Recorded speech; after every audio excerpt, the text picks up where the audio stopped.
हमारे साथ जुड़ रहे हैं राघव चड्ढा जी, आम आदमी पार्टी के राज्यसभा सांसद। राघव जी, आपका बहुत स्वागत है इंडिया टीवी पर। और अभी आपने ये चारों स्टेटमेंट सुने। आपकी पार्टी के नेता भी कह रहे हैं अरविंद केजरीवाल जी पीएम फेस होने चाहिए, इंडिया अलायंस का चेहरा होना चाहिए। ऐसे उद्धव ठाकरे जी का नाम आ रहा है, राहुल गांधी जी, खड़गे जी का नाम आ रहा है, अखिलेश यादव जी का नाम आ रहा है। बीजेपी तो बोलेगी कि ये तो झगड़ा होना ही था। देखिए, पहले तो मैं आम आदमी पार्टी की ओर से औपचारिक तौर पे, अधिकृत तौर पे और पार्टी का राष्ट्रीय प्रवक्ता, राज्यसभा सांसद होने के नाते ये स्पष्ट कर दूं कि आम आदमी पार्टी और अरविंद केजरीवाल जी किसी भी प्रधानमंत्री पद की दौड़ में नहीं है। आम आदमी पार्टी ने इंडिया गठबंधन को प्रधानमंत्री बनने के लिए नहीं ज्वाइन किया है और इसमें शामिल हुए हैं। हम इंडिया अलायंस में एक डेडिकेटेड, समर्पित सेनानी की तरह इस फौज में शामिल हुए हैं, इस इंडिया अलायंस ब्लॉक का हिस्सा बने हैं और एक ही उद्देश्य है कि एक बेहतर ब्लूप्रिंट भारत देश को देना है। और देश आज बेरोजगारी, महंगाई, एग्रेरियन क्राइसिस जैसी कई बड़ी समस्याओं से जूझ रहा है। उन समस्याओं से निजात दिलानी, एक बेहतर भारत के लिए मिलकर काम करना है। जी।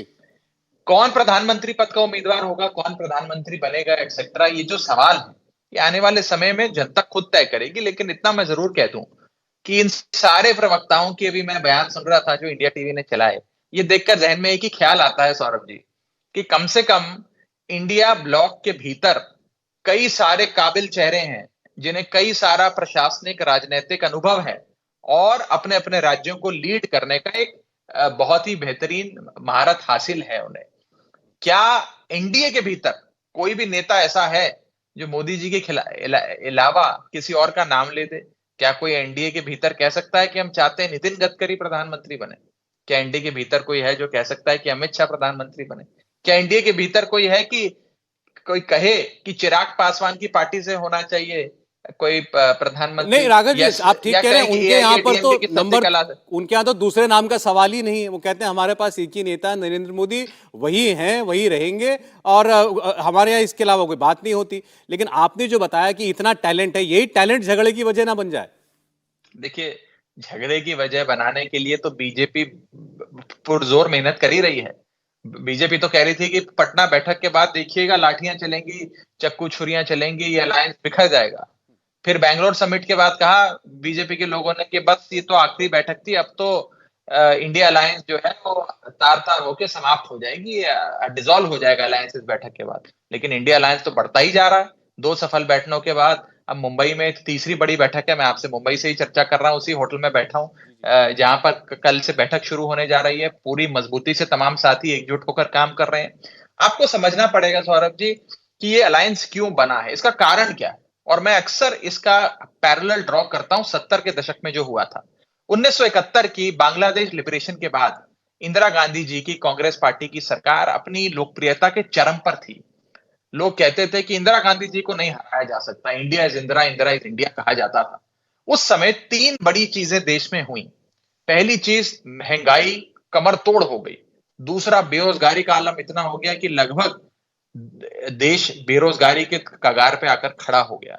और तीसरी बड़ी चीज हुई कि एक हिटलर शाही का माहौल देश में बना, जिसके चलते आपातकाल घोषित हुआ, नसबंदी हुई, तमाम तरीके की चीजें हुई। इन 3 कारणों की वजह से देश की जनता एकजुट हुई और जनता पार्टी की एक छतरी के नीचे आई, जिसमें सोशलिस्ट भी थे, कम्युनिस्ट भी थे, जनसंघी भी थे, वामपंथी भी थे, सब साथ आए।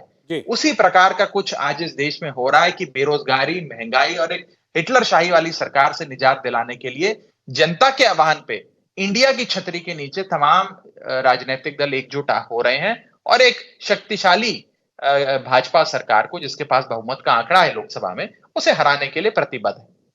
अब ये तो आपके आपके और बीजेपी के माहौल को पढ़ने का नजरिया है। वो ये कहते हैं महंगाई थी, अगर थी तो हमने एड्रेस कर दिया, अभी सिलेंडर सस्ता कर दिया उन्होंने। दूसरा वो कहते हैं बेरोजगारी, वो कहते हैं हमारी इतनी स्कीमें चल रही हैं, 10 लाख करोड़ रुपया कैपिटल एक्सपेंडिचर सरकार कर रही है, इतने बड़े फ्लाईओवर हाईवे बन रहे हैं, इसमें ये रोजगारी तो सृजन हो रहा है। और तीसरा, जिसको आप हिटलर शाही कहते हैं, वो कहते हैं ये तो एक हमारा मजबूत नेतृत्व है और नरेंद्र मोदी को लोग इसीलिए पसंद करते हैं। इंदिरा गांधी जी और संजय गांधी जी भी यही कहा करते थे कि बड़ा मजबूत नेतृत्व है, देखो ट्रेन समय पर चलती है, देखो नसबंदी कर कर हमने आबादी रोक ली। वही है, लोग कहते हैं कि बड़ा मजबूत नेतृत्व है जब अभिव्यक्ति की आजादी समाप्त हो गई। आप हो या मैं हूं, कोई सड़क पे चलता है रिक्शा वाला हो या कोई गरीब मजदूर हो, सबको लगता है कि सबकी जांच हो रही है, सबका फोन सुना जा रहा है, सब एक डर और खौफ के माहौल में जी रहे हैं। ये वास्तविकता है आज इस देश की। अच्छा। और जहां तक महंगाई की राहत की बात है, मैं जरा थोड़ा आपको बता दूं सौरभ जी, और आपके माध्यम से खास तौर पे, आप तो जानते ही हैं, लेकिन आपके माध्यम से दर्शकों के लिए, कि 2014 में जब प्रधानमंत्री मोदी जी की प्रचंड बहुमत की सरकार बनी थी, तब गैस का सिलेंडर 400 रुपए का बिका करता था। वो 400 रुपए प्रति सिलेंडर 2023 में बढ़ बढ़ के 1200 रुपए प्रति सिलेंडर पे आ गया। अब 1200 में से 100, 150, 200 रुपए की छूट दे दी, तो कौन सी बड़ी छूट दे दी? जो 400 से 1200 किया पिछले 9 सालों में इन्होंने सिलेंडर के भाव, और 9 साल जनता को लूटा, उसका हिसाब कौन देगा? पेट्रोल 45 रुपए पे बिका करता था, 50 रुपए पे प्रति लीटर जब इनकी सरकार बनी आज से 9 साल पहले, आज 100 रुपए पे बिकता है। आज से 9 साल पहले जब इनकी सरकार बनी तब डीजल 40 रुपए का बिकता था, आज 90 रुपए पे बिकता है। दूध 36 रुपए प्रति लीटर कल से हम लोग इसी पर प्रति लीटर पे आता है। गैस सिलेंडर, पेट्रोल, डीजल पर बहस कर रहे हैं। राघव जी, अभी बीजेपी के प्रवक्ता आ गए स्टूडियो में, मैं उनसे इन सवालों का जवाब आज भी लूंगा। मैं आखिर में आपसे पूछना चाहता हूं, ये लोग कह रहे हैं कि ये इंडिया अलायंस की जो मुंबई की बैठक हो रही है, अब 2 दिन की बैठक, इसमें आप लोग क्या बात करेंगे? क्या हासिल करने की कोशिश है? सीट शेयरिंग पर कोई फैसला होगा क्या? कौन आपके इस अलायंस को चलाने वाला है, उस पर कोई फैसला होगा क्या? देखिए, अलायंस को मिलकर चलाएंगे। जहां तक मीटिंग के भीतर क्या एजेंडा होगा, उसका फैसला 31 तारीख को किया जाएगा, और 1 तारीख की मीटिंग में उस एजेंडे को अडॉप्ट करके उस पर काम किया जाएगा। 1 तारीख की शाम को प्रेस वार्ता करके आप सबसे विस्तार से चर्चा करी जाएगी। क्या कोई एक कन्वीनर या एक संयोजक होगा? देखिए, इस प्रकार की अभी कोई बातचीत नहीं है, ना कोई संयोजक की, ना कन्वीनर की।